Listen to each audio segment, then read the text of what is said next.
Hello there. My name's Mark, aka The Canardian, and this is episode 38 of the Holocron Chronicles.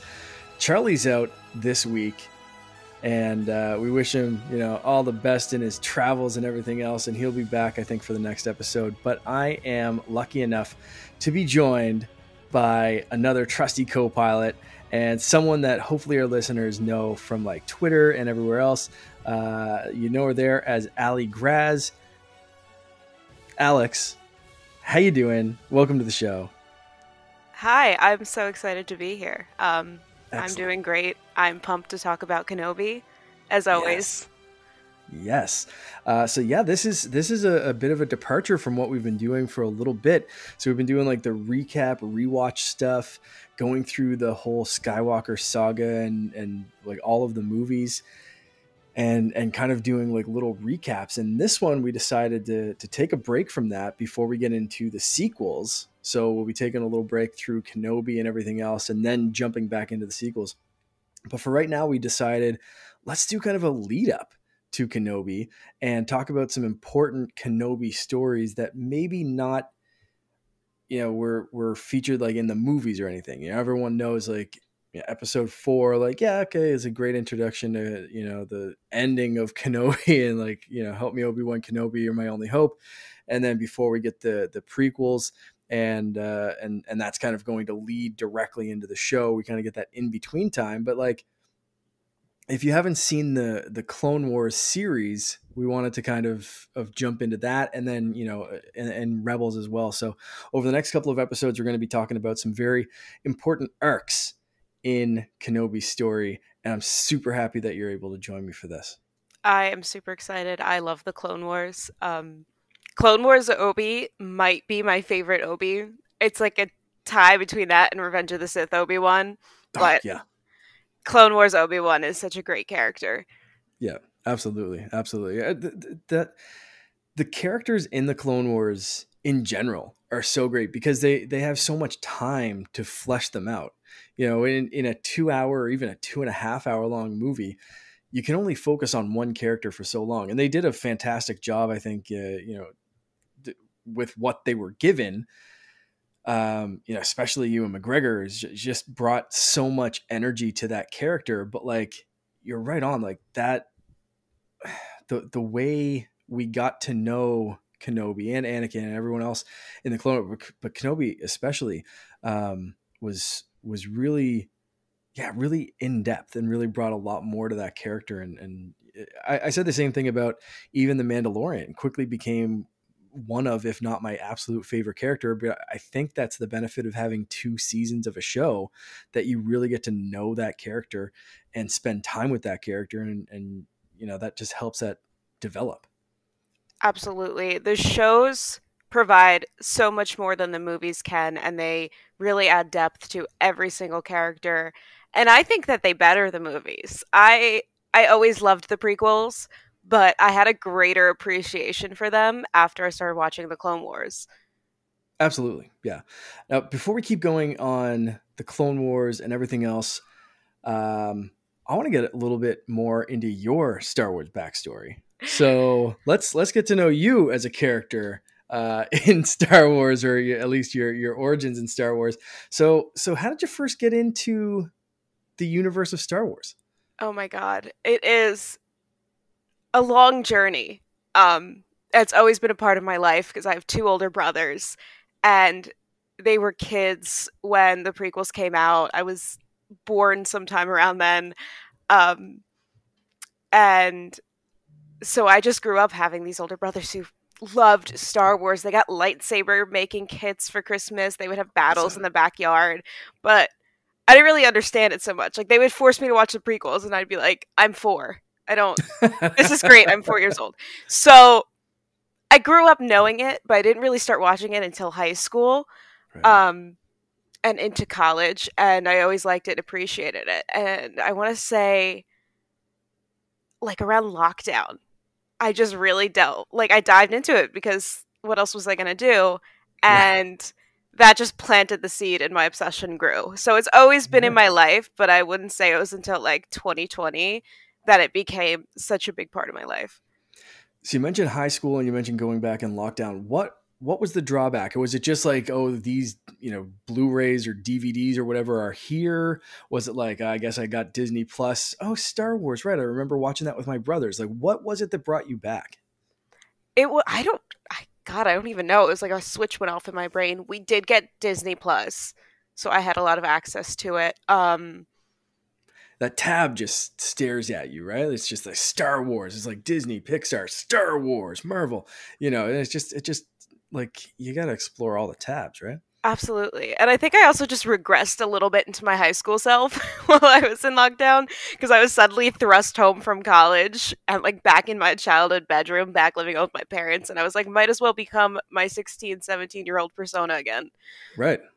Right. I kind of felt that same way. I was like, still in my own house, but like, is it Animal Crossing for the Switch dropped around the same time that lockdown started? I was just like, I haven't spent like 10 hours a day playing a video game since like freaking high school. Like, this is amazing. And it's just like kind of working from home, but like working, like it's just, yeah, I just dove right into it and just sweatpants and Animal Crossing. That was a good time. Terrible, but also kind of like great. Yeah. Yeah. It was nice not being able to do anything because you had an excuse not to do anything, but it got real old real quick. Did it ever? Yeah. All right. So that I always love like what there seems to be this gap of like people being, introduced to Star Wars when they were really young and then jumping back into it. So it's so interesting to be like, it just happened. It was just like a switch went off in your brain. Where did you start when you jumped back in? Did you go right back to the prequels or did you start somewhere else? No, I started in a release order with the original trilogy. Okay. All right. Well, do you have a favorite movie or a favorite trilogy? I mean, the prequel trilogies are my favorite, and I'd say Revenge of the Sith is my favorite movie, but I'm a big defender of the Phantom Menace. I have such a soft spot for it. Wow. Okay. What is it about Phantom Menace that hits you in the soft spot feels there? I think it was a great setup. I think every story needs a good setup, and even if it's almost like a filler movie in that sense, I mean, you get to see Anakin's childhood innocence, and it really adds to him becoming Darth Vader. Like, even if the script wasn't that great, the overall storyline was. And of course, Qui-Gon. Hell yeah. Yeah, absolutely. Big Qui-Gon fan myself, so can't really argue there. And I like the Phantom Menace. It gets a lot of shit, but like I like that movie. It showed, like you said, shows young Anakin, Qui-Gon, pod racing. You can't, like, come on, you can't argue with how badass pod racing is. One of the best fight sequences in Star Wars, in the epic fight sequence that we get between Qui-Gon, Obi-Wan, and Maul. There's some filler in there, but like there's a lot of great stuff too. Absolutely. And Maul was iconic. I mean, he got a total of like 6 minutes of screen time in the whole film, and that just set the stage. My oldest brother literally went as Maul for Halloween like that year at like 9 years old. Nice. So iconic. Yeah. It's one of those characters that's kind of like Boba Fett in a way. And I watched the behind the scenes making of or whatever of Boba Fett that just dropped on Disney Plus. I was watching that earlier today and thinking about that character and like a few of these, like, how can Star Wars do this with so many characters? You have Maul, you have like Boba Fett, and these characters that have like 1 or 2 lines, 6 minutes of screen time, and it's just like instantly iconic, whether it's the double-bladed lightsaber, the cool Boba Fett helmet, that it's just like, I want to know everything, but also nothing about these characters to kind of keep them mysterious. But like, I kind of also want the stories to evolve and continue. And I love what they did with Maul. You didn't ever get, I didn't anyway, I never got sick of him through like Clone Wars, Rebels, whatever. It was just like the perfect amount of like, this dude is just holding on with this anger and everything else and just being a menace, Phantom Menace, if you will, through the whole, this whole series and just continues. So, yeah, underrated movie, Phantom Menace. I hear you on that one. That's Nice to see another Phantom Menace defender. Favorite character overall? Overall is Obi-Wan Kenobi. I mean, that's like my personality trait at this point. I do love Good Ahsoka, person to but have on this. Obi-Wan is always my number one guy. Yep. Ahsoka's another, great She's character, incredible. and exists because of the cartoons and the Clone Wars, and for like inside baseball to when we're recording this, Ahsoka started, like the series started filming today, which is awesome. May 9th. We're recording this on a Monday. The episode will drop Wednesday when people get to listen to this. But like as of today, as of this afternoon, Ahsoka started filming, which is crazy. I know. Crazy and super exciting. And I'm just hoping to love that character even more after we see this series. I think I know where you're going to go with this, but maybe not. I don't know. I've been surprised before, but I always ask this question. If you had force powers, would you go light side or dark side? I've thought about this in length. I don't think I'd ever go dark side. Right. So I probably would. Hesitation, though. I like. You're like, I don't. I probably wouldn't. I don't know. I'm a pretty passionate person and a little hot-headed. Something might set me off. I might go Maul like that, but I think I would be light side. And the reason I say I think is because I know the council would hate me. I know they would hate me. Right. Like, I would not listen. I would do my own thing. And I resent authority, so, like, I wouldn't like them. It would kind of be like an Anakin situation where they tell me to do something and I'm like, we'll see. Yeah, I instantly connected with Qui-Gon for that reason. Is just like 100% light side. I'm always going to go light side. I'm always going to go good or whatever. But like, don't tell me what to do. So I'm just like, I get that bit of like, I'm going to do things my own way. I'm going to like do my own path or whatever. But very, very Qui-Gon-esque in that sense for sure. Yeah. I want to do good. I believe in that, patience, kindness, don't hold on to anger, but I want to do it my way. Right. I get it. I totally get it. Lightsaber color of choice. Green. Nice. Yeah, I've always loved a green saber. There's so many cool colors. I do like red.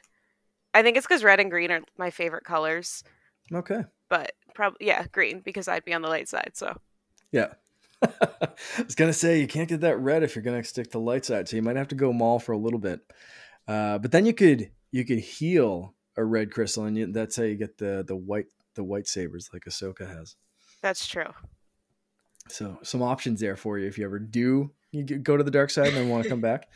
So good. But yeah, my default is green as well. That's what I chose in Galaxy's Edge, and that's usually my favorite saber. Like we talked about Return of the Jedi in the last episode, and like that opening action scene where you see Luke's green saber for the first time is like my peak moment of Star Wars. That is just always, if you say Star Wars, that is what I think about. So just that green saber. Yeah, I have my Luke saber up there, and you can kind of see it. I don't know. I was gonna keep it on, but it made like a really bad glare because of my terrible webcam. But I pretty much always have it set to green. That's great. Holy. I know. I got a cool plug for it and everything, but that's awesome. I love this. Is that like one. A NeoPixel? No. Luke remake kind of thing? I should have gotten a NeoPixel. I couldn't justify that money. It's really good quality for a baselit. I do like it a lot. All right. That's awesome. Yeah, it's super bright. Like you said, for a baselit, usually like the NeoPixel, like I know. That's next awesome. On my list. Yeah. Anytime I'm ordering a saber, which also, if you're looking for a saber, anyone listening, go to Level Up Sabers. They're not Level Up lightsabers. They just had a little branding change. So Level Up Sabers, I have an affiliate link in the show notes. Give me a little kickback if you buy a saber, which is awesome. Helps support the show. But they do have some recreation ones, but also like just basic sabers and stuff. But I always, anytime I'm looking for a lightsaber, it's such a tough choice between baselit, which is great for dueling and you can kind of beat the ever loving crap out of, versus a neopixel, which is like cool to show, but you shouldn't kind of beat the crap out of it because the electronics go through the blade, which obviously if you're dinging around lights that are inside a blade, that's going to break some stuff. So tough choice for sure. But that's kind of why most of like the level up saber that I have is baselit, because I want to be able to beat the ever loving crap out of it. Yeah, my current 2 are baselit. That way I can duel people with either of my sabers. My next one, I'll probably treat myself to a neopixel, but I think they both have their pros and cons. For sure. I don't know if you've ever seen the level up stuff, but Alan does a really, really cool like pirate blade that has like a knuckle kind of guard over it. And then he has a flat curved blade, like a pirate sword, that also has kind of a guard to the top of the saber. And I want that so bad in NeoPixel, just so I can be a pirate Jedi and just chill on the beach and just do that. I love that. That's all I want in life. That is, yeah, I kind of need that. Yeah, I need to get that blade. I'm just gonna like follow my own links. Okay, last question about you. This is a new question. I've never asked this one, but I've been kind of like thinking about this question to ask people for a bit. So, what is your affiliation of choice when you're watching Star Wars, when you're thinking about where you'd like to be in this galaxy? Jedi, bounty hunters, Sith, rebel, pilots. What's your favorite kind of affiliation or guild in Star Wars? I am inclined to the Jedi, as like kind of basic and lame as that might sound. I would probably be a Jedi, but like a close second would be a bounty hunter.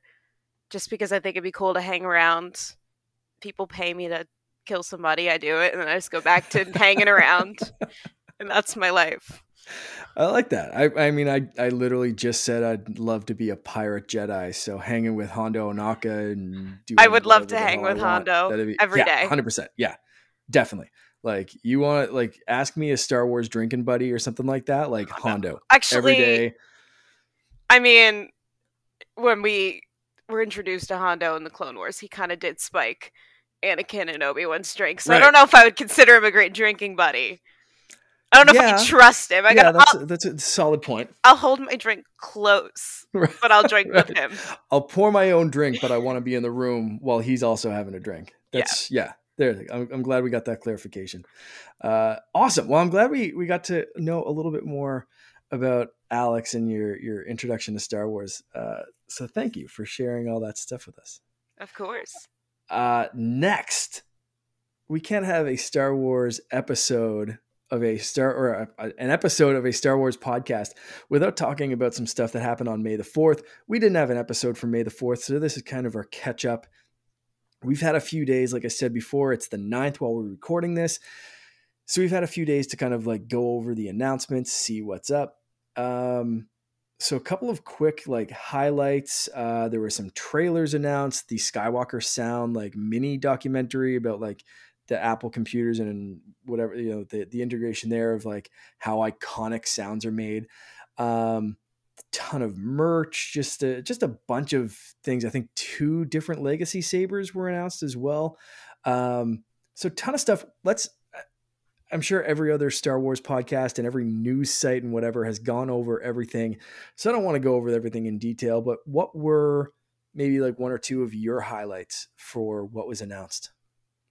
Obviously the Kenobi trailer. I actually saw the tweet when I was in my morning meetings at work, which I wasn't on Twitter during meetings, but no, I'm never. And I remember sitting there, it's like, this meeting needs to end. This meeting needs to end. I need to watch the Kenobi trailer. Like I was getting so mad at everybody for still talking. And oh my god, my heart was pounding. And my brothers and I have a group chat, and my brothers were blowing it up. They were like, "Oh my god, the Kenobi trailer," and I was like, it was insane. That and the a lot of the new merch, a lot of the new sabers I'm interested in for sure. I mean, who wouldn't want a Kenobi saber? Absolutely. Yeah. The other one was was it Asajj? Asajj is one of hers was just announced too. That's Yes, a really cool looking that's gonna saber. be really cool. Really cool. When I first saw that glancing, I've been playing Vader Immortal on Oculus. And when I first saw it, it kind of reminded me of the saber that you find in there. And then I was like, no, it's slightly different. It was like Asajj's, but I would love that saber that you find in that game. And I don't know if you've played that game in VR or whatever, but like Vader is ridiculously intimidating. It is awesome. He walks right up to you and you just have to like look up, and it's so badass. And but you do find like it kind of steal one of Darth Vader's sabers from his castle on Mustafar, and it's it's kind of cool because you just like steal it and run away, and then he finds you, and Oh it's my god, terrifying and fantastic. Well, Ewan McGregor was saying how he was actually kind of terrified of Vader and the stormtroopers while filming. Like he felt like a little kid again. So I feel like if he was scared, any of us would be scared if we saw like the Vader suit in real life, Hayden Christensen in there. I think the closest I'll get, I mean, I was pretty close to Darth Vader in like Disney World, like you walked past me, but I think the closest like intimidation, like he's staring me down. I'm like, are you going to choke me? Maybe please. But no, I mean, don't, what? Yeah. So I think like VR kind of delivers that for sure. Cause it is very intimidating. Anyway, yeah. So, lightsabers aside, I really, really like that Skywalker Sound mini documentary. I just think that kind of stuff is interesting because it's a lot of like, I think a lot of people don't appreciate like the work that goes into building those kind of sounds, because you just hear a sound, you hear like a lightsaber lighting or the blasters firing, and you just kind of think like, oh yeah, that's a Star Wars sound. But you can hear those and instantly identify them as a Star Wars sound. And that kind of like just detail in sound engineering is so incredible that you can identify a whole universe by a single sound, whether it's like I said, a ship, a lightsaber, a blaster, whatever it is. It's like Star Wars has such an iconic sound library, and it was so cool to see some of the history of that and kind of where it's going and build it up through this mini documentary. So that was, aside from like the Kenobi trailer, obviously was like the event. Yeah, that was the highlight. But that one, if you haven't seen it, definitely go watch that. And I'd like to hear what other people were pumped about. I mean, I know I saw a ton on Twitter and stuff, but anyone in our Discord, if you haven't shared your favorites, definitely do that. And anyone that's not in our Discord, hey, join our Discord. Links in the show notes. So there we go. Yeah, that's kind of the only news really. I know we kind of brushed past that, but I want to get to the meat of this episode, which is Kenobi. Although they're not quite at the mall screaming Kenobi thing, so maybe I'll save the real like Kenobi for the next one. But this one, we're dealing with like some personal stories for Kenobi, and this is the Mandalore Plot. We saw this in season 2 of the Clone Wars, episodes. Should have wrote this down. 12, 13, 13, 14? Yeah. All right. I was going to say 13, 14, 15, so I'm glad you're Close. on the ball because I am definitely not. All right. So let's just start off with this. I don't know if you want to like break it down. I wasn't really breaking it down by episode specifically, but I think like just as I watched them, I was kind of keeping some notes and doing some different things. But let's start off, I guess, overall story overview synopsis. What do you like about it? Or what do you think people should take away from this as a story synopsis kind of thing? To Obi-Wan's story in particular. Well, I mean, or just like the 3. I guess in general, I can take this one if you'd like, and then you can jump in with the Kenobi part of it. So the I guess overview synopsis of this for anyone that hasn't watched it. If you don't feel like watching it right now, you can pause this episode, go watch those 3. And then come back if you don't want any spoilers. But we're going to jump right into spoilers. So the basic overall plot of the Mandalore Plot is that Obi-Wan has to go to Mandalore because some shit's going down. So he meets an old friend who, In quotes. in quotes, yes, Satine, and she's the leader of Mandalore at this point. And if you've watched other things dealing with the Mandalorian in particular, or Boba Fett or anything like that, this is a very different Mandalore. So we're introduced to a peaceful Mandalore. They are representative of, I think they say 1,500 systems or something like that kind of want out of this war. They don't want to be on the side of the Trade Federation. They don't want to be on the side of the Republic or the Senate or whatever. They don't want the Jedi involved. They just want to be just peaceful, which is like, what the hell is going on? This isn't Mandalore. Like, this is what is this? So through a few different things, basically we find out, yeah, Obi-Wan's kind of involved in this. There's maybe some plotting afoot to take out Satine. We meet Clan Vizsla, who we've seen in other things like The Mandalorian or Boba Fett, and then Anakin eventually comes along and gets involved as well. But that's basically it. Yeah, we have Obi-Wan kind of playing the protector, but Satine not really wanting anything to do with anything, I guess. Would you say that's kind of the best way to summarize it? Absolutely. All right. So yeah, you mentioned, why is this important to Obi-Wan's story? So do you want to jump in with that one? Yeah. I think the most obvious reason is because of the Duchess, Satine. I think there's a lot more to just her and Obi having this romantic history, romantic relationship. Like, sure, people love that stuff, but I think it's meant to explore his character a lot more. I mean, even though you don't really know about the relationship until the following episode, until episode 13, it is heavily hinted. I mean, the moment he steps onto Mandalore, they are just flirting back and forth, and Obi-Wan flirts with like everybody, but this is like more intense. And the body language between them, the way he like grabs her hand and guides her off, or when they were running from Vizsla, she just jumped in his arms so casually, like he carried her bridal style, and I was like,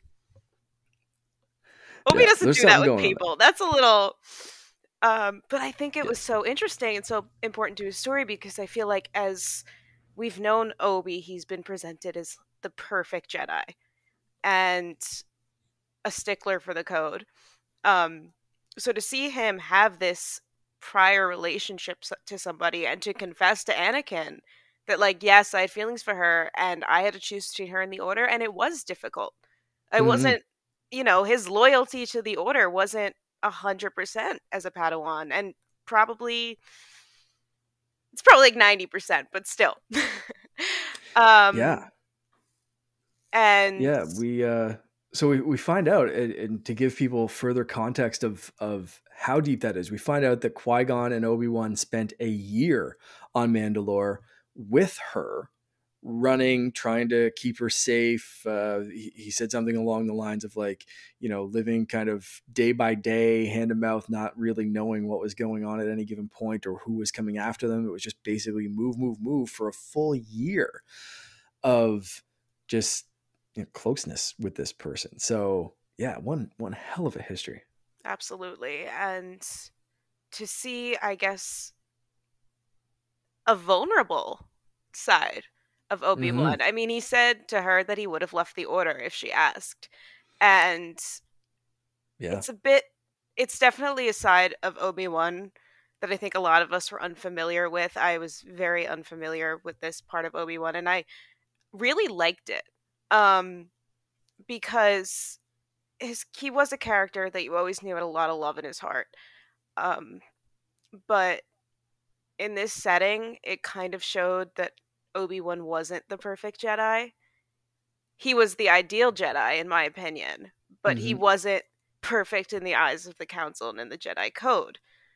And I think that that's a hugely important part to his character and to his storyline. I think that humanizes him a little bit. Not that he wasn't always humanized, but it was so essential to see this romantic side of him and this history with her and his hesitancy to the Mm-hmm. Order in periods of his life, especially as a young Padawan.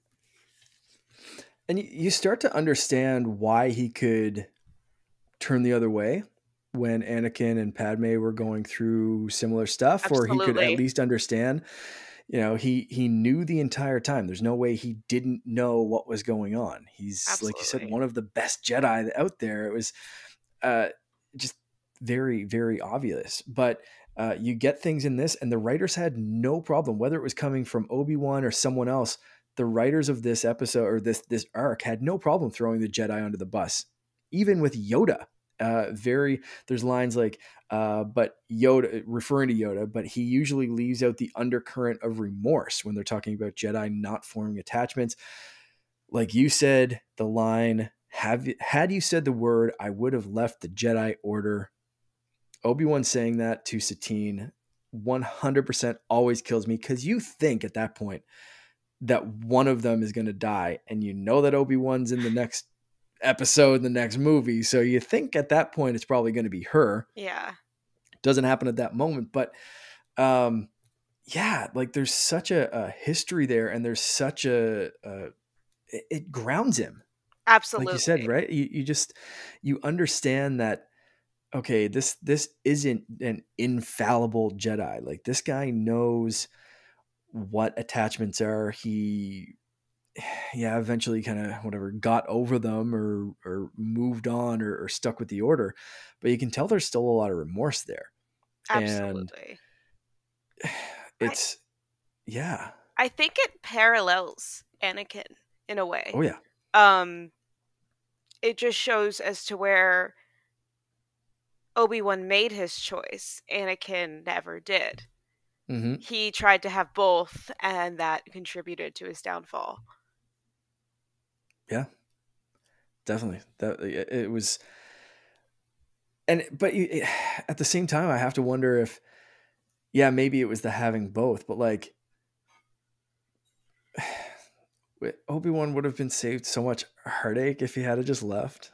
I guess in a way, I suppose. Like, I guess everything still would have gone down, maybe in a similar way, but like, I don't know. It's one of those what if episodes that I really want to happen. Like, what if Obi-Wan went off with Satine, and you're like, I mean, we already have Corky, and I kind of want to know Corky's background, because I want that guy to take a genetics test. That's all I'm saying right now. I would love to believe. I would love to believe that that's their love child, but I also feel like if it was their love child, Disney would have ran with that by now. Maybe, you never know. We're just starting to get the ball rolling on Disney, like going into some of the depths of characters and stuff. I'm hoping Corky makes a comeback, and we see the confirmation. Hey, who knows? Maybe even in Kenobi, we'll get like a, hey, what's up, Easter old egg. Ben? Guess what? I'm your kid. And that's, Obi-Wan is like, what? No way. Let's do a DNA test. You are the father. And we get like a whole like, no, my God. Yeah, that'd be great. I'm just picturing like in a cantina on Tatooine, 100%, like a little talk show going on. That is exactly what I want to happen. Just a whole episode, like that mid-season break when like all the action in the prior episode is like just hitting that point where you're like, what's going to happen next? And then the next episode is a weird like talk show. And that's the whole thing. And it's just like, what the hell actually just happened? Is this the same show? And everyone hates it on Twitter, but like the two of us just secretly love it because it's exactly what we want. Just, I like that. That's 100%. If that doesn't happen, I'm going to be very angry. We only have 6 episodes of this to deal with. I want them to waste one full episode on Corky and a weird talk show, game show, DNA test. I think we should Star Wars. If you need some writers, right here. Absolutely. Yeah, definitely. This completely went off the rails. So I'm going to go back to some favorite moments. We mentioned a few. Any other favorites for you, like stuff that was either moments or things that we saw introduced here? So many. The introduction of the Darksaber. I was shook. I I was like, holy crap. Like, Mm-hmm. I was shook. There's no other way to describe it. I saw that and I was like, oh my God, there it is. And it's so important It now. is now, like the way It's it connects to current yeah. Star Wars. Yeah. It's amazing to go back and see these 3 episodes and be like, holy crap, this is all connected to like right now Star Wars. Like there's a Mando helmet right behind me right now. And that's where you see the Darksaber in these episodes in this cartoon from years ago. And that is where this is going. Like it's all tying in together. So amazing. Amazing. Anything else?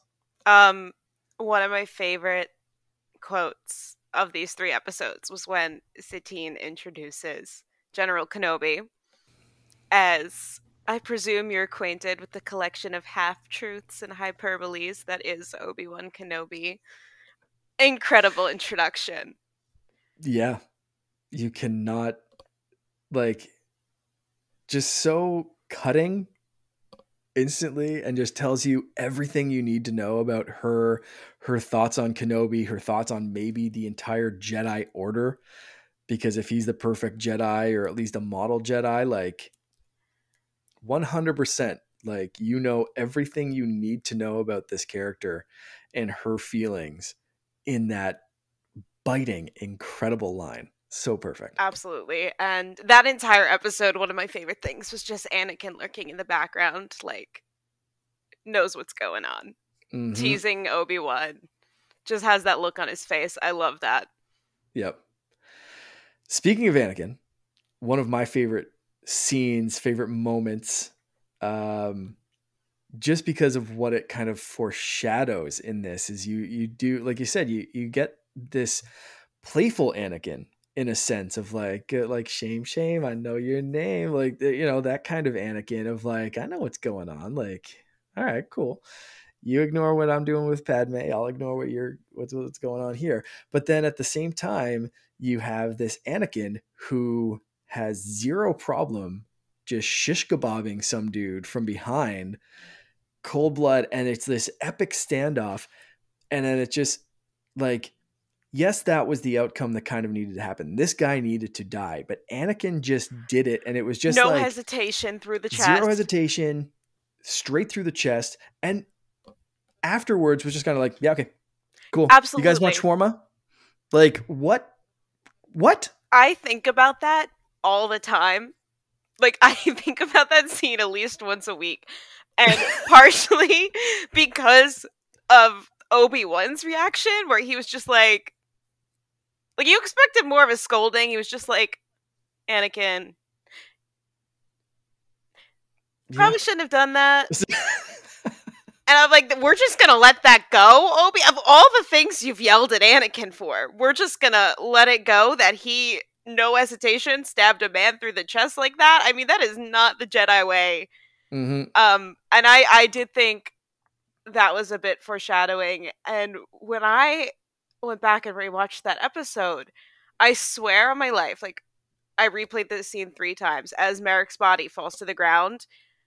The score that's playing, you literally hear, like, dun dun dun, like, one little part of the Imperial March. I thought I was crazy. I had to replay it 3 to 5 times. I was like, am I hearing things? But there's a lot of music in the Clone Wars that if you listen closely, it takes bits of the Imperial March, like in scenes with Anakin. And that was one of them. And I was speechless when I realized. Yeah, that's amazing.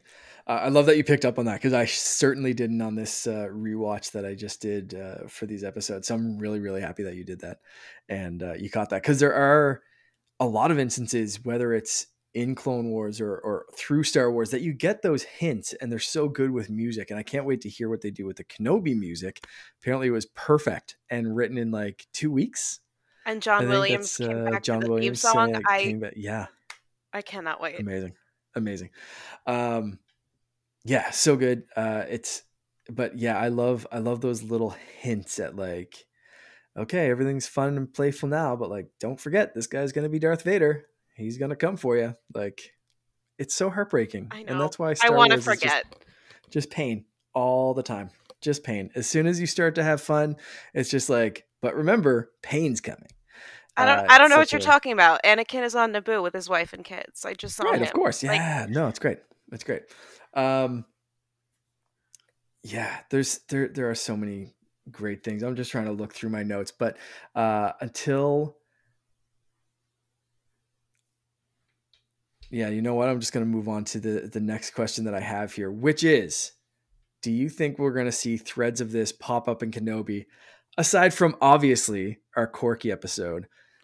Do you think there's going to be some stuff from this, whether it's Obi-Wan just kind of reflecting on all the shit that has recently gone down? Because this is a few years after Order 66. He's isolated, looking over Luke, but seems to be some conflict there. Obviously, in the trailer, we saw some conflict with Uncle Owen, some like burning conflict there. like you trained his father. It's like you trained his father. Yeah. Oh ooh. God, savage.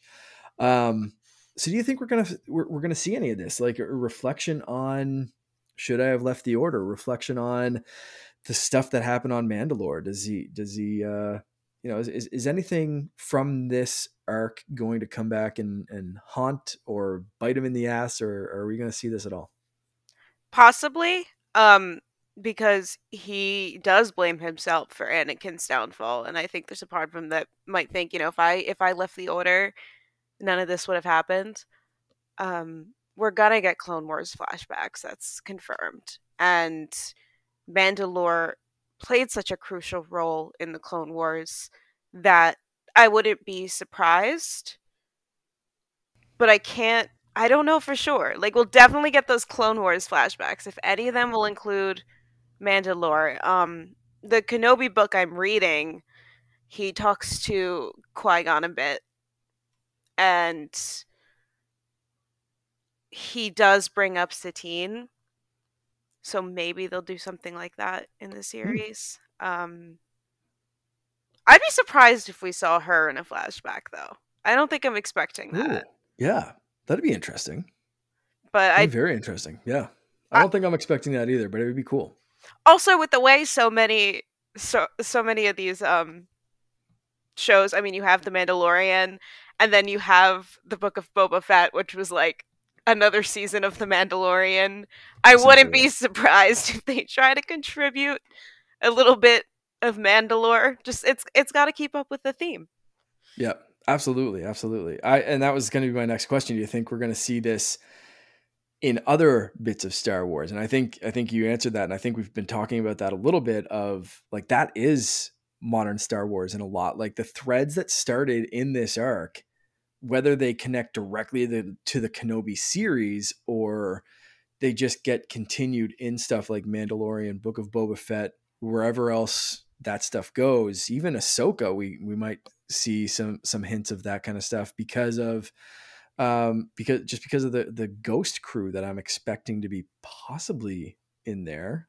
Um, If you she know, shows up in Kenobi, I think I would cry. oh man, yeah. But also the idea of her living the rest of her life never seeing Obi-Wan again, and the Mm. only time she sees Anakin again is when he's Vader. Like, that would break my heart. Like, if she thinks that Obi died in like Order 66 or something, I couldn't live with that. Hmm. And I mean, we know she's around because we've seen her with Luke, and we've seen her in the after Return of the Jedi. So we know she's around. So yeah, I guess we could get a hint of what is she doing right now. I mean, she Yeah. was at this point, she would have been maybe kind of working for the Ghost Crew, or that's probably even a couple of years after this, wouldn't it be? I think so. I Trying to think she think of was timelines. maybe. It's like give maybe a little bit after. I know I'm trying to think of Mhm. the timeline too. I do know that Ahsoka tried to reach for Anakin in the Force following Order 66 and never could. So I would like to believe that she tried to reach out to Obi-Wan and at Mm. least knew he was alive. Yeah, I'm really curious. Yeah, now that you say that, I wonder if we'll see her in this. That'll be interesting. That'll be very interesting. Any other notes about this arc? Why you love it? Why you think Star Wars fans should care about this? Why it's important? I think a big one, which we kind of touched on before, was how Satine, her pacifism and her, I'm forgetting the word. Okay, Satine, uh, Satine's pacifism and the way she was so against the war stands in such sharp contrast to everything else that we had seen in the Clone Wars thus far, and to Hmm. what we know generally, especially at that time. And I think it really highlights the hypocrisy of the Order and the things wrong with the Order. Um, there is a lot of shade thrown, even a little bit by Obi-Wan, but mostly by Hmm. Satine. She found a way to make me, when I first watched this, make me realize like the fault in the war and the fault in Obi-Wan and Anakin participating in this war. Like she definitely highlighted how the Jedi have strayed and how their political loyalty, even though they're not supposed to be involved in politics, has caused them to stray from their beliefs. I mean, they were supposed to be keepers of the peace and now they're war generals. That's Hmm. Yeah, she called the whole thing, and basically, without saying it, she said like, "You're being manipulated." Right? Like she called it before anyone else really did, of like, you are all being manipulated, you're being coerced into this war, you're being turned into warriors instead of peacekeepers. And after this, like, Obi-Wan really should have started to investigate the puppeteer, because clearly something was behind the scenes, someone was doing more. And I don't think, if memory serves me correctly, we really got an Obi-Wan that, obviously we didn't get an Obi-Wan that investigated it enough, because he didn't solve it before everything went down with Palpatine. He didn't avoid Order 66, or solve any of the problems that came up later. But to me, everything that happened here, especially with his personal connection to Satine, um, I think we see again that little bit of fallacy in Obi-Wan. We're supposed to see him as like the perfect Jedi, but we're starting to see those little cracks and his human side of being fallible, and just being like, yeah, something's fishy going on. Anyway, Anakin, where are we off to next? It's like, shit, dude, take a break. Like, absolutely. take a breather, figure this out. Like, there's a puppeteer here. There's someone doing some sketchy shit. Like, you know, I don't let them guess get away with part of it. it probably thought like, oh, it's on Dooku, probably. Right. Yeah. Um, which wasn't entirely wrong. I mean, the Death Watch responded to Dooku. It was interesting to me how at the end of episode 14, when Satine cleared her name and proved to the Senate that Mandalore doesn't want soldiers, doesn't want to be involved in this war, and they can handle this on their own, that Hmm. Dooku kind of just like dropped the Death Watch. That was it. Yeah. And everyone just moved on. It was like, okay. And I also wonder if, I mean, part of that was definitely the Jedi's fault and the fault of the war that Obi-Wan didn't investigate it further because he didn't have the chance. They so very quickly would ship him out somewhere else because apparently Anakin and Obi-Wan and Ahsoka were the only Jedi that could fight in this That's war. it. Yeah. Yeah. That's um, all. and that could also be part of Palpatine's doing because everybody knew. I mean, Obi-Wan was astute. He was intelligent. He was loyal to the Order. And if any of these Jedi could catch on to it, it would be him. Hmm. And I wouldn't be surprised if there was also Palpatine orchestrating so much behind the scenes to keep Obi-Wan busy. I mean, I believe that part of the reason Anakin's downfall happened is because Obi-Wan, Anakin, and Ahsoka split up. I'm not blaming Obi-Wan and Ahsoka. I think so many things went Hmm. wrong. But I can get onto the theory that if the three of them just stuck together and if Anakin trusted them, he might have never fallen. Yeah. Oh, yeah, for sure. Oh, there's that pain again. There I we go. know. So one last thing before we go is we have talked about how this ties into modern Star Wars, the live action stuff, the Mandalorian. One thing you'll notice in this episode is that no one's really wearing helmets, or at least they're not afraid to take them off. So one thing that I mentioned in, when we were preparing for this is, I kind of thought out loud in the documents, when did the helmet rule come into play? But you kind of cleared that up a little bit. So can you share that for anyone that might go back and watch this? What have you found about the Mandalorians and their helmet? And obviously Din was part of the Children of the Watch, which we can kind of assume is A an religious offshoot of cult. Death Watch. That's a super crazy, strict religious cult. So what have you kind of found? Yeah, so I was curious about that too. So I was looking it up and I was doing some reading, and the idea is that Din is a child of the Watch, and they prove their devotion to the Creed by never removing their helmets, as to where a lot of the Mandalorians that we see in Rebels and the Clone Wars, who always take their helmets off no problem, are native Mandalorians by blood. They were born there. So it's a possibility that they don't need to prove their devotion because of their bloodline, Hmm. as to where someone like Din, who wasn't born on Mandalore and was brought in to be a child of the Watch, he was taught to prove his devotion by never taking off his helmet. I mean, we don't know for sure, but I think that's an interesting theory. Hmm. For sure. Yeah. I'm really curious to see where Mandalorian season 3 picks up now that he's been kind of, you're a Mandalorian no more, but like he has a dark saber. So like, can he take his helmet off now if he wants to, or does he like, I don't, it was so weird where they left that off with Boba Fett. It's just like, come on, dude, you're the ruler of Mandalore. Like she can't tell you you're not a Mandalorian. You can tell her she's not a Mandalorian. Like kick her out. Absolutely. Like, in my brain, I'm like, he's dead. He can do whatever he wants. But he is connected to House Vizsla. Like, he has a right to the Darksaber. Mm-hmm. So, he's dead. He can do whatever he wants. Damn straight. Yeah. He'll bend the rules. It's fine. I think so. I think it's going to be interesting to see. And again, I love how this little arc, rewatching it, just kind of like, man, there's so much that was like the seeds are planted right here to what's going on in other shows. So Absolutely. really, really And rewatching it changed my perspective a bit too. The first time I watched it, I was like, oh my God, Satine is so annoying. And then I watched it again and I was like, wait, she's got a point. Like, cool. Yeah.